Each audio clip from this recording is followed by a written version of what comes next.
আমরা যারা মেয়েরা আছি অনেকে মেহেন্দি করতে ভালোবাসি, কিন্তু মেহেন্দি পড়তে পারি না। বিশেষ করে আমি একদম মেহেন্দি করতে পারি না, সিরিয়াসলি।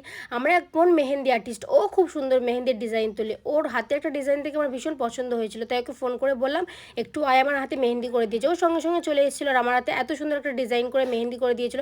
আমার তো খুব পছন্দ হয়েছিল, আর লালও হয়েছিল। কিন্তু এটা হচ্ছে প্রোফাইল পিকচার, তোমরা চাইলে ওর সঙ্গে কন্ট্রাক্ট করতে পারো আর মেহেন্দি করতে পারো। অসাধারণ কিন্তু মেহেন্দি করতে পারি। তারপর চিত্রাকে পড়াতে চলে গেছিলাম আমি। আর এখানে ওর বাড়ির কাছে এত করমচা গাছ ছিল যে কি বলবো, আমি তো কয়েকটা তুলে নিয়েছিলাম করমচা। এই করমচাগুলো নুন আর লঙ্কা দিয়ে খেতে যা অসাধারণ লাগে না, কি বলবো।